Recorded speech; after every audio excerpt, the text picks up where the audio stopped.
खिलाफ जमीयत बुलाई गई। मुख्यमंत्री नीतीश कुमार से लेकर केंद्रीय मंत्री चिराग पासवान तक जमीयत उलेमाए हिंद की बैठक से दूर रहे और यह बात मौलाना अरशद मदनी को इतनी खल गई कि मंच से ही सरकार को सबक सिखाने की चेतावनी दे डाली।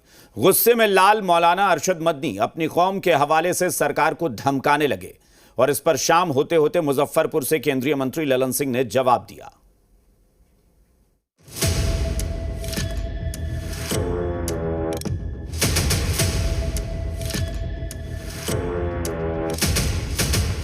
अगर आप उसकी तायीद करेंगे तो मुसलमान खुद फैसला करे कि आपकी गवर्नमेंट आपके मजहब को जिंदा रखना चाहती है या आग लगाना चाहती है। जमीयत उलेमा ए हिंद के अध्यक्ष मौलाना अरशद मदनी तल्ख लहजे में सरकार को डरा रहे हैं। मदनी का लहजा ऐसा है कि मानो वो कौम को भड़काने के लिए आए हों। सरकार को सीधी धमकी है, वक्फ बोर्ड के साथ खड़े रहिए, नहीं तो अंजाम क्या होगा, खुद मौलाना अरशद मदनी की जुबानी सुनी। ये आवाज उन तक पहुंचे कि वक्फ को जिंदा रखना ये हमारा मजहबी फरीजा है, हमारा मजहब है वक्फ। अगर आप उसकी तायीद करेंगे तो मुसलमान खुद फैसला करे कि आपकी गवर्नमेंट आपके मजहब को जिंदा रखना चाहती है या आग लगाना चाहती है। मौलाना अरशद मदनी ने पटना में वक्फ की बैठक से सरकार को धमकाया तो केंद्रीय मंत्री ललन सिंह ने तुरंत पलटवार किया। मदनी को मुसलमानों के वोट का पूरा हिसाब समझा दिया। केंद्रीय मंत्री ललन सिंह ने कहा, अल्पसंख्यक समाज जेडीयू को वोट नहीं करता। अल्पसंख्यक समाज के लोग कभी जेडीयू को वोट नहीं करते, लेकिन सीएम नीतीश कुमार सभी के बारे में सोचते हैं। सीएम की सोच है, जिसको जहां वोट देना है देने दीजिए।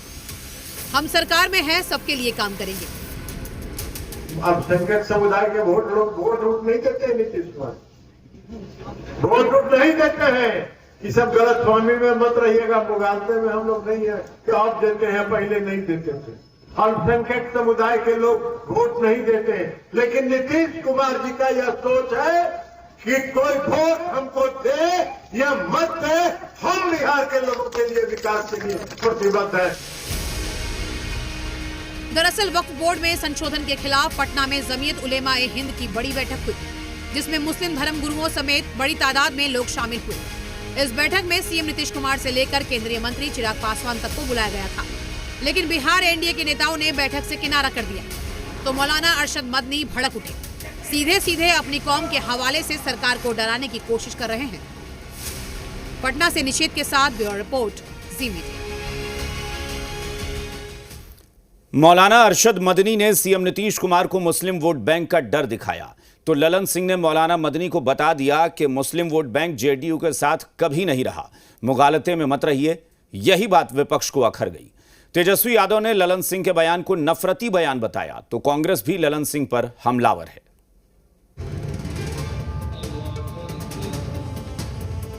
बिहार में करीब 17% आबादी मुसलमानों की है। सीमांचल के कई सीटों पर मुसलमान बहुसंख्यक हैं, तो बिहार की कई सीटों पर मुस्लिम वोट बैंक निर्णायक होते हैं। मुस्लिम धर्मगुरु मौलाना अरशद मदनी और केंद्रीय मंत्री ललन सिंह के बीच मुस्लिम वोट बैंक पर जुबानी जंग देखने को मिली। कि वक्फ को जिंदा रखना ये हमारा मजहबी फरीजा है, हमारा मजहब है वक्फ। अगर आप उसकी तायीद करेंगे तो मुसलमान खुद फैसला करे। अल्पसंख्यक समुदाय के वोट नहीं देते हैं। नीतीश कुमार वोट नहीं देते हैं कि सब गलत फहमी में मत रहिएगा। मुगालते में हम लोग नहीं है कि आप देते हैं, पहले नहीं देते थे। मुसलमानों की बात चली तो तेजस्वी यादव पूरे विवाद में कूद पड़े। दलील है कि ललन सिंह नफरत फैला रहे हैं। जवाब मंत्री अशोक चौधरी ने दिया। जब ललन सिंह जी हम लोग के साथ थे तो वो भाजपा के बारे में क्या क्या बोलते थे और अब कहाँ बोल रहे हैं। तो जहाँ है उस हिसाब की भाषा वो बोल रहे हैं। अब नफरत फैलाने वालों के साथ तो ललन सिंह जी हैं, तो नफरत की बात ना करेंगे।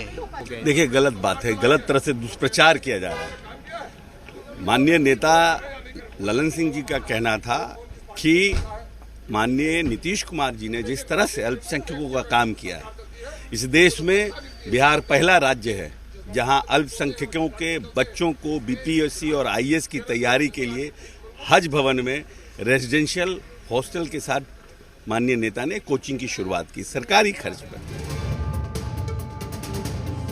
मुस्लिम नेता ललन सिंह के बयान से खफा है। कांग्रेस के शकीर अहमद खान पूछ रहे हैं, क्या ललन सिंह बूथ पर मीटर लेकर बैठते हैं कि कौन कहां से वोट दे रहा है? तो बीजेपी की दलील है कि एनडीए सरकार सबका साथ सबका विकास की नीति पर काम करती है, लेकिन मुसलमान वोट नहीं देते हैं। ललन सिंह भारतीय जनता पार्टी के बड़े क्लोज हो चुके हैं और मंत्रालय का मामला है, वो लालची आदमी है। वो जहां कहीं भी उनको सत्ता मिलता है चले जाते हैं, जनता दिलियों को बर्बाद करेंगे वो। और कौन किसको वोट दे रहा है वो बैठे रहते हैं क्या बूथ के ऊपर। वो जो बिहार का दुश्मन राजनीतिक दल है, जो बिहार को बर्बाद करता है, उसको अपने धर्म के सुरक्षा के लिए वोट देते हैं और विकास के लिए नहीं देते हैं। ललन बाबू का कहना जायज है। मुस्लिम आरजेडी और कांग्रेस के कोर वोटर्स माने जाते हैं। मुस्लिम बहुल्य सीटों के नतीजे इसकी तस्दीक भी करती है। अब समय आ गया है जब मुसलमानों को भी सोचना चाहिए कि उनके विकास के लिए किस दल ने क्या किया है। रजनीश, जी मीडिया, पटना। केंद्रीय मंत्री ललन सिंह ने अपने बयान पर सफाई दी है। उन्होंने कहा कि कल मुजफ्फरपुर में मैंने कहा था कि नीतीश कुमार वोट के लिए काम नहीं करते हैं, वो बिहार की बेहतरी के लिए काम करते हैं। और नीतीश कुमार ने समाज के हर तबके के सामाजिक आर्थिक उत्थान के लिए काम किया है। उसका परिणाम है कि आज बिहार में परिवर्तन आया है।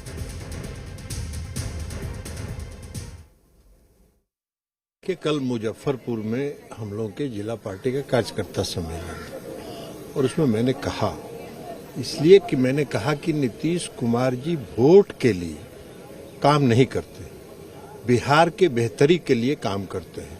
और नीतीश कुमार जी ने हर तबके के, समाज के हर तबके के सामाजिक आर्थिक उत्थान के लिए काम किया है पिछले 19 वर्षों में।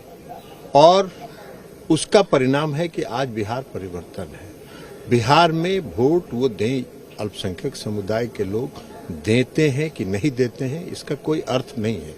नीतीश कुमार जी ने अल्पसंख्यक समुदाय के सामाजिक आर्थिक उनके पिछड़ेपन को दूर करने के लिए, मदरसों की स्थिति को सुधारने के लिए जो काम बिहार में नीतीश कुमार जी ने किया है, वो पूरे देश के किसी राज्य में नहीं हुआ है, पूरे दुनिया में एक उदाहरण है। तो इसलिए मैंने कहा कि वो वोट नहीं देते हैं, फिर भी नीतीश कुमार जी समाज के उत्थान के लिए काम करते हैं और समाज के हर तबके के उत्थान के लिए काम करते हैं और वो करते रहेंगे।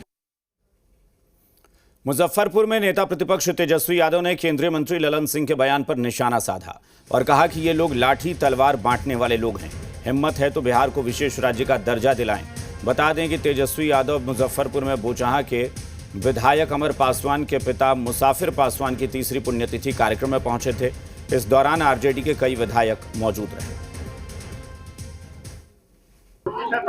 देखिए, इस पर कोई टिप्पा टिप्पणी तो करना है।